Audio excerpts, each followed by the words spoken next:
막내 카피한테 네. 이런 똑같은 프롬프트를 내렸어요. 네. 근데 이 막내 카피가 5가지를 정말 딱 이렇게 가져왔어요. 네네. 그때 신랄한 평가를 부탁드립니다. 사회자님이 만약에 제 팀원이라면 네네. 수경아 다시 써. 네. 아우 무서워요. 순간 너무 쫄았습니다.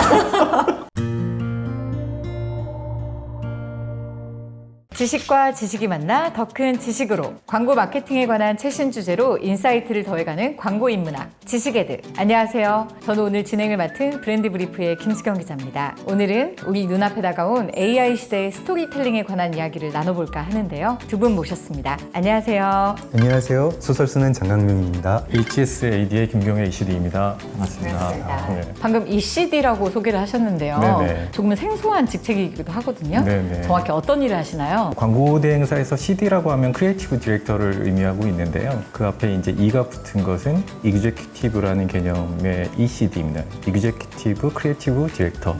크리에이티브에 관해서 총괄하는 사람이라고 하고 있지만 회사를 오래 다녔구나, 좀 따분하구나 이런 의미로 좀 해석이 된다고 봅니다, 저는. 네, 아무튼 광고 업계에서 총 네. 책임을 맡고 네. 일을 오래 하셨다 이렇게 네, 보면 맞습니다. 될까요? 네. 오늘 그만큼 깊은 인사이트 부탁드리겠습니다.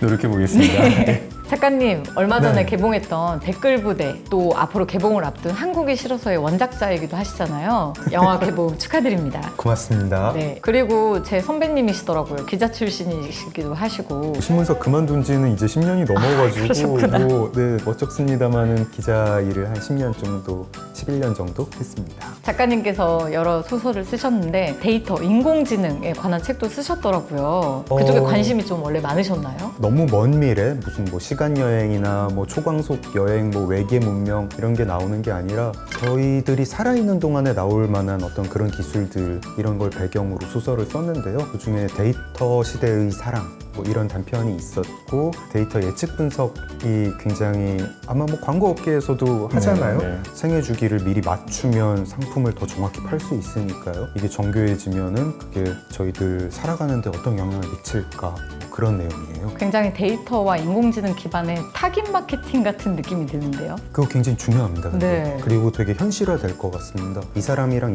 만나면 사랑에 빠질까? 사랑에 빠지면 우리가 물건 잘 팔 수 있을 텐데 이거 예측하는데 AI 당연히 동원이 될 것이고 AI가 발전하면 어디다 쓸래? 하고 물어보면은 데이터 예측에 쓰죠 라고 하는 답변도 상당히 위에 있을 겁니다. 무서운데요?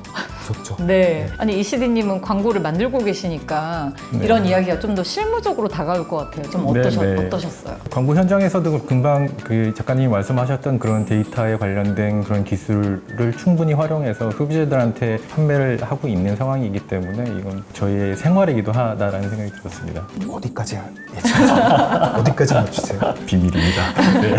저 좀 잘 될까요?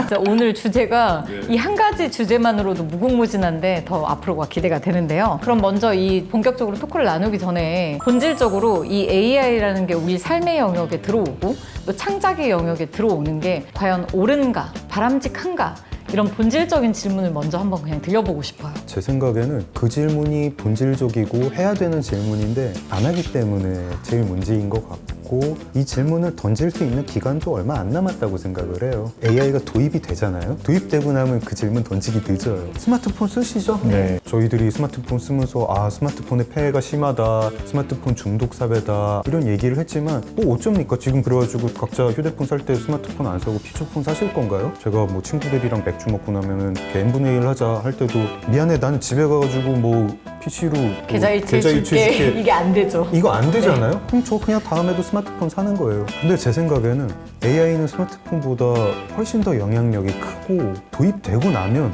되돌릴 수 없는. 되돌릴 수 없습니다. 옳다 그르다를 판단하기에는 사실은 잘 모르겠습니다. 저도 잘 모르겠지만 이 고민과 논의는 사실은 이 시대적 흐름에 앞서서 먼저 있었어야 되는 것이 아니었나라는 생각은 드는데 작가님 말대로 지금이라도 늦지 않았기 때문에 이 고민을 이제 해야겠다는 생각이 좀 들었고요. 사실 근데 인간의 이 고민이 AI의 기술의 속도를 따라가지 못하고 있는 상황이거든요. 그러다 보니까 더욱더 이 부분이 늦기 전에 한 번은 꼭 짚고 넘어가야 될 얘기가 아닌가라는 생각이 좀 들었습니다. 맛보기 토크로 지금 진행을 했는데도 굉장히 깊이 들어온 것 같아요. 네. 사실 저도 오늘 궁금한 게 많거든요. 아시다시피 AI 기자라는 게 등장을 했습니다. AI가 기사를 너무 잘 쓰더라고요. 그래서 내 직업을 잃으면 어떡하나 그런 고민도 있는데 혹시 두 분은 각자의 영역에 그 AI라는 기술 기술이 들어왔을 때 어떤 감정이 딱 드셨는지 궁금합니다. 제 업은 소설 쓰는 거잖아요. 아직 AI가 쓴 소설이 제가 볼 때 막 어느 수준급이다 이런 생각까지는 안 들더라고요. 지금 AI를 이용한 소설 뭐 이런 것들은 꽤 많이 나왔는데 그것도 나 AI 이용하지 않으면 안 되겠다 요 생각까지는 좀 못 미칩니다. 챗GPT가 처음 나왔을 때 되게 충격을 받았어요. 굉장히 자연스럽게 말을 하는 것처럼 보이고 무슨 지능이 있는 것처럼 이렇게 저렇게 이야기를 꾸며줘 라고 하면은 상당히 뭐 플롯도 잘 만드는 것 같고 문장도 잘 만드는 것 같거든요. 저뿐 아니라 많은 작가들이 특히 이제 소설을 쓰지 않는 비문학 작가들은 상당히 위기감을 느낀 것 같아요. 여태까지는 멀었다고 생각했는데 무슨 막 불가능한 일은 아니겠다. 마치 알파고가 처음 등장할 때 정말 충격적이었죠. 모든 바둑 기사들이 아직은 인공지능은 멀었다 이런 얘기를 하다가 어느 날 글 쓰는 AI 지금보다 한 단계만 높아지면 한두 단계만 높아지면 나올 것 같은데 그럼 어떻게 될까 이런 생각이 들고 그런 미래가 다가오는데 내가 할 수 있는 일은 뭘까 생각하면 무력감도 들고요. 정말로 제가 하는 일 중에 AI가 대체할 수 없는 게 있을까 생각을 하면서 소설 쓰는 일의 본질이 뭔가, 업의 본질이 뭔가 그런 생각도 좀 해보게 되더라고요. 더 본질적인 생각을 정말 하게 되는 것 같아요. 네. 고민들을. 저는 약간 비유적으로 얘기를 하자면은 내 방에 초대한 적이 없는데 어떤 사람이 막 들어와서 그냥 내 방을 막 어지러 놓고 있는 느낌이 좀 들었거든요. 주인이 이 방키를 나만의 스토리로 나만의 이야기로 좀 더 견고하게 지켜야겠다, 내 방을 지켜야겠다는 생각을 좀 하게 됐어요. 사실은 되게 위협적이었고 좀 불쾌한 느낌도 사실은 처음에는 들었었습니다. 근데 어쩔 수 없이 AI가 저희한테 들어왔잖아요. 네. 그래서 각자의 영역에서 실제로 어떻게 사용되고 있는지도 좀 궁금합니다. 지금 한국 작가들도 AI를 이용한 소설을 사실은 챗GPT 전에도 그런 소설을 내신 분이 계셨고 그 다음에 챗GPT를 활용한 소설집도 나왔습니다. 현 단계에서는 실험적인 수준 같아요. 근데 챗GPT도 지금 3.0 다루고 3.5 다루고 최근에 뭐라더라 클로드라는 프로그램 그걸 쓰신 분들은 또 다르다고 하시더라고요. 아니, 인공지능한테 장강명 소설가 스타일대로 이러이러한 상황에 맞게 써줘 하면은 작가님이 놀랄 정도로 비슷하게 써낸다고 하더라고요. 제 업의 본질이라고 네. 생각하는 어떤 소설을 쓸 때 이건 내가 정말 심혈을 기울여서 나중에까지 남기고 싶은 소설이다. 그 소설의 클라이맥스 부분을 쓸 때 그걸 쓰다가 챗GPT한테 이 부분 좀 써줘 하진 않을 거예요. 하진 그쵸. 않은데 그쵸. 그거 말고 다른 일을 할 때는 제가 안 쓴다 그래도 다른 사람 다 쓸 텐데 그럼 내가 여기 왜 이렇게 시간을 낭비해야 돼 하면서 결과물 받아볼 것이고 얘가 어느 정도 쓰면 내 스타일대로 잘 썼네 하면서 제 일에 어떤 부분을 분명히 맡기게 될 겁니다.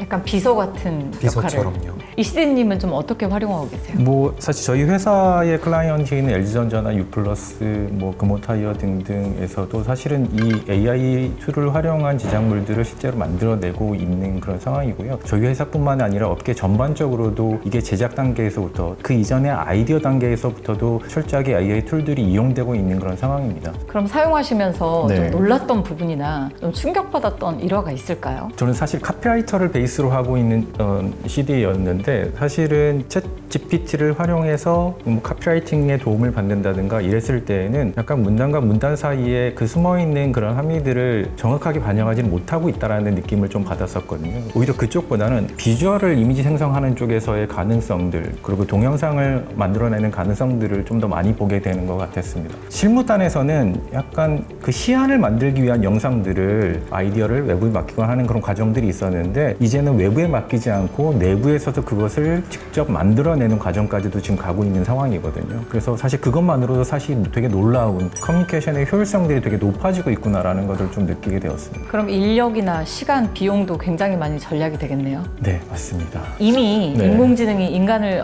일정 부분 대체하고 있는 거 아닌가요? 대체하는 수준까지라고 과연 봐야 할 것인지는 약간 고민입니다. 여기 전통적으로 봤을 때 대행사의 전문적인 영역의 구분이 좀 세분화되어 있었는데요. 크리에이티브를 담당하고 있는 CD도 있지만 카피라이터, 아트 디렉터, PD, 제작 영역에서 그 담당하는 업무를 하고 있는 사람들이 있는데 예전에는 각각의 고유 영역에서의 역할들이 있었죠. 그런데 이제는 카피라이터도 아트 디렉터도 모두 크리에이티브 디렉터가 되는 역할로의 롤이 바뀌는 정도라고 보면 될 것 같습니다. 한 명으로 모든 것이 대체된다의 개념은 아니고 그리고 사람이 줄어든다의 개념이 아니라 결국은 우리가 본질적으로 창작의 영역에서 우리가 지켜가야 할 것들이 있기 때문에 우리의 롤을 반드시 지켜낸다면은 누구를 내보내지 않아도 함께 공존하는 그런 AI가 될 수 있지 않을까라는 생각도 합니다. 너무 무서운 게 인간이 만든 기술인데 그 진화의 속도와 수준을 예측할 수 없다는 게 두려운 것 같아요. 글쓰기 프로그램이 너무 훌륭한 작품을 쓰면 그때 가서 배워야죠. 뭐 될 수 있나요? 그 활용도 아니고 오히려 한 수 배워야 되는. 그것도 오지 말라는 법은 없고 그쵸. 이게 네. 물리학적으로 불가능한 건 아니잖아요. 이거 뭐 안 된다고 말하기 어렵습니다. 네. 근데 사실 광고 영역은 크리에이티브라고 하는 좀 네. 특수한 인간의 네. 독창성과 창의성을 중심으로 돌아가는 어떤 그런 조직이었잖아요. 네네. 근데 AI가 그것마저도 이제는 인간보다 더 창의적일 수 있다. 그 크리에이티브 영역까지 넘보고 있다. 이런 시선도 있어요. 동의하시나요? 동의할 수 없습니다. 사실은 뺏기고 싶지 않은 마음이 사실은 더 큰 거죠. 물론 말씀하신 것처럼 되게 위협받고 있는 것들이 사실은 사실입니다. 워낙 그 기술들의 발전들이 너무 놀라울 정도로 그냥 하루가 다르게 발전하고 있기 때문에 그럼 인간들이 지켜야 될 영역은 그럼 무엇인가라는 거에 대한 고민들이 지금 계속되고 있는 상황이거든요. 근데 최근에 AI 관련된 서적들이 엄청나게 쏟아지고 있잖아요. 제가 어떤 제목을 봤는데 AI는 일하고 인간은 성장한다라는 책의 제목이 있었는데 결론적으로 우리가 지향해야 될 AI 활용은 이것이 아닐까라는 생각을 했어요. 하지만 지금 현재 스코어는 그 반대죠. AI는 열심히 성장하고 있고 인간은 그걸 따라가기 위해서 매일매일 일하고 있는 느낌입니다. 인간의 본질적인 창의성을 좀 지키기 위한 우리의 노력이 더 좀 몰두해서 가야 되지 않나라는 생각이 좀 들었습니다. 제가 말로만 지금까지 AI 시대의 스토리텔링 이야기를 했는데 저희 제작진이 관련해서 한번 간단하게 시연해보는 자리를 마련했습니다. 한번 간단한 신호과 광고 카피를 AI한테 한번 명령을 줘서 만들어보면 어떨까 해서 준비를 했는데요. 먼저 이CD님부터 보고 네, 이야기를 네. 나눠볼까요? 함께 했던 잡코리아가 코리아에게라는 캠페인을 한번 시도를 해볼까 합니다. 그래서 프롬프트를 대한민국 대표 플랫폼 잡코리아의 TV 광고 카피를 만들려고 하는데 대학교를 졸업하고 첫 취업을 하는 20대에게 취직할 수 있는 긍정적인 메시지를 담아서 카피를 5개만 만들어줘 라고 프롬프트를 입력하고 보겠습니다. 어떤 결과가 나올지 나왔습니다. 나왔네요. 네. 빠르네요. 금방 나오네. 야, 그 일을 못해도 빨리 하는 사람이 좋더라고요. 저는. 네. 5개를 해오라고 했는데 10개를 해오면 더 좋더라고요. 네. 되게 회사에서 무서운 상사시죠. 바라는 게 많은 상사시죠. 일을 정말 오래 하신 게 티가 납니다. 카피를 쓴 걸 보니까 네. 뭐 취업의 첫걸음 잡코리아와 함께라면 두렵지 않습니다. 뭐 이런 거 꿈을 현실로 잡코리아가 당신의 첫 취업을 돕겠습니다. 이런 메시지가 있네요. 제가 그 질문 네. 하나 드릴게요. 네네. 막내 카피한테 네. 이런 똑같은 프롬프트를 내렸어요. 네. 근데 이 막내 카피가 5가지를 정말 딱 이렇게 가져왔어요. 네네. 그때 신랄한 평가를 부탁드립니다. 사회자님이 만약에 제 팀원이라면 네네. 저는 이렇게 얘기할 것 같습니다. 수경아, 네. 다시 써봐. 네. 아우 무서워요. 순간 너무 쫄았습니다. 다시 써오라고 한 이유가 있을까요? 아무래도 그 텍스트 데이터를 사전학습한 언어 모델이다 보니까 의도나 감정이나 이 메시지를 받아들일 타겟들에 대한 이해가 없이 그 학습된 데이터만을 가지고 그냥 메시지를 만들고 있는 그런 느낌이 좀 들었고요. 과연 이게 20대 취준생들을 움직일 수 있는 메시지인가 라는 생각이 들었습니다. 그래서 정말 똑똑하긴 하지만은 약간 아직 일머리는 조금 부족한 신입사원의 느낌? 굉장히 제가 봤을 때는 뭔가 기시감이 들고 네네, 맞습니다. 어딘가에서 네. 많이 읽어본 그쵸, 듯한 많이 카피. 본 것 같죠? 네. 네. 근데 또 한편으로는 누가 그런 얘기를 하더라고요. 프롬프트의 역할이 너무 중요해서 맞습니다. 우리가 브리프를 줄 때 정말 세세하게 예를 들어서 이 브리프를 특정 페르소나를 집어넣어가지고 이 사람에 대한 성격부터 뭐 성장 과정부터 다 집어넣고 이 사람을 위한 응원의 메시지를 전해주고 했을 때 어떻게 나올지 좀 그걸 보면 좀 달라지지 않을까. 그래서 이 프롬프팅의 능력이 굉장히 중요한 시대다. 프롬프트라는 것이 디테일하게 넣는다라는 것이 꼭 장문을 넣으라는 개념은 아니거든요. 구체적으로의 개념입니다. 예를 들어서 시를 만들어줘. 대상은 누구야? 어떤 스타일로 만들어줘? 이런 것들이 명확하게만 들어간다면 오히려 조금 더 창의적인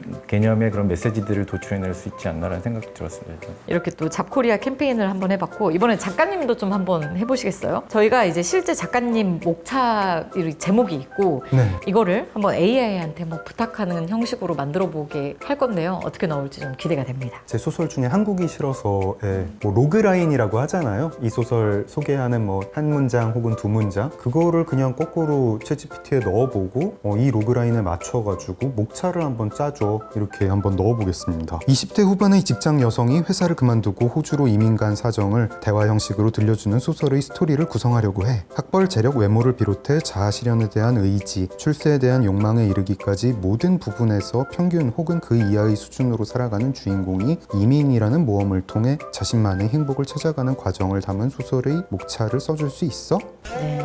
어우, 뭐 바로 나오네요. 와, 네, 진짜 야, 빠른데요. 바로 나오고 되게 네. 굉장히 놀랍습니다. 이렇게 정돈돼가지고 나오네요. 네. 논문 리포트를 보는 그 느낌이에요. 그 네, 리포트 네. 앞에 있는 표지. 좀 어떠셨어요? 이걸 딱 보셨을 때. 저는 만약에 제가 뭐 무슨 학교에서 글쓰기를 가르치는데 그 학생이 이런 목차를 짜면 굉장히 칭찬할 것 같습니다. 왜요? 작가는 이러면 제가 뭐가 됩니까? 그냥 이제 뭐 이렇게 좀 덕이 있는 사람과 네. 그게 네. 아니고요. 제 생각에는 약간 제가 입력한 거랑 이시디님이 입력한 게 좀 다른 것 같아요. 뭐냐면 이시디님이 요구하시는 거는 결과물이잖아요. 이거를 최종 결과물로 쓸 수 네네. 있느냐 아니냐는 거고 저는 목차를 짜달라고 한 거라 가지고 이 목차 가지고 소설 어떻게 나올지 알 수 없어요. 네. 되게 좋은 소설이랑 되게 안 좋은 소설이 목차는 똑같은 경우가 허다합니다. 저는 최종 결과물을 달라고 한 게 아니라 그 뼈대를 달라고 했는데 네. 뼈대라는 게 사실 이렇게 나올 수밖에 없는 거 아닌가 합니다. 저보고 목차를 짜라고 해도 크게 다르지 않을 것 같고 아까 그 로그라인에서 논리적으로 목차를 짜면 이렇게 나와야 될 것 같고 제 생각에 빠진 게 없는 게 굉장히 중요하거든요. 뭔가 시작할 때 어떤 상태가 있고 일상의 고단함이 있고 권태감이 있고 뭔가 더 해야 될 것 같은데 내가 더 될 수 있는 인간인데 뭐 이런 생각을 하다가 결심의 순간이 있고 준비와 도전의 순간이 있고 심지어 작은 성공들, 성장과 도전,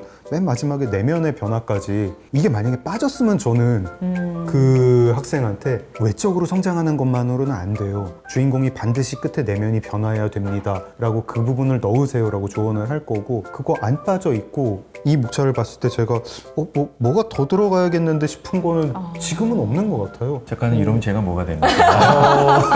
네, 이렇게 방금 저희가 간단하게나마 그 AI를 활용해서 광고 카피도 좀 만들어 보고 또 차례도 만들어 봤는데 이걸 해보시고 나서 그래도 한번 좀 써볼만 하다 이런 생각이 드셨는지 기회와 가능성을 보셨는지 아니면 한계를 보셨는지 좀 궁금합니다. 저는 가능성 쪽이고요. 뭐 목차를 짜는 데는 영 못 써먹을 물건은 아니다는 생각이고 저더러 쓰겠느냐고 하면은 저는 쓰지는 않을 것 같긴 해요. 이 상태에서는. 네네네. 사람의 작업이란 게 그렇잖아요. 로그라인을 주고 목차를 짜게 했지만 실제로는 그렇게 되지는 않거든요. 제가 어떤 소설의 메시지라든가 주제를요 이렇게 목차를 짜다가 다시 주제가 바뀌고 그래서 또 그걸 가지고 목차를 짜다가 소설을 쓰다가 또 주제가 바뀌고 내가 쓰려고 했던 게 이런 거였구나 뒤늦게 깨닫고 그럼 다시 또 수정을 하고 이런 여정이 작업이라서 있는데. 네 이렇게 뭐 공장에서 찍어내듯이 주제 정하고 목차 정하고 써야지 이렇게 가진 않으니까 제가 쓰진 않을 것 같습니다. 아직까지는. 네, 아직까지는. 챗GPT의 그 메시지 생성 능력은 약간 뭐 카피라이팅을 아까 저희가 봐서도 그렇지만 스테레오 타입의 평균적인 수준은 와 있는 것 같다는 생각은 들거든요. 근데 그 다음에 바로 인간의 창작의 영역에서의 그런 인사이트들은 좀 부족하지 않나라는 생각이 좀 듭니다. 같이 일하시면 이제 뭐 카피라이터 분들이나 아니면 다른 분들이나 인간의 평균 능력이 못 와 있는 것 같다 하는 그런 동료들은 느끼기에 한 몇 %쯤 됐어요? 근데 인간은 이제 대화가 되고 그 다음이 있기 때문에 함께 이제 머리를 맞대고 개선해 나갈 수 있는 여지가 충분히 있다고 저는 생각하거든요. 뭐 카피라이터 혼자만의 영역은 또 아니기 때문에 함께 메시지를 완성해 나가는 또 그런 묘미도 있습니다. 이시디님 답변이 약간 챗GPT 같으세요. 그러니까요. 네, 제가 몇 % 있냐고 여쭤봤더니 그건 대답 안 하시고 금요일 이렇게 딱 잘 피해가신 것 같아요. 잘 피해가게. 네, 저희가 뭐 완전체는 아니기 때문에요. 네. 별로 바람직하지 않은 AI랑 인류가 결합한 미래 이런 것 좀 저도 좀 쓰려고 하고요. 말씀하셨던 대로 저희가 아직까지는 보이지 않는 위험인데 이거 좀 보이는 위험으로 좀 만들어 보이고 싶습니다. AI 이야기하러 나와서 이렇게 결국은 이제 작품 홍보를 하게 되는 지식과 지식이 만나서 더 큰 지식으로. 더블 지식. AI의 위험성을 이렇게 자극하는 거 괜찮아요?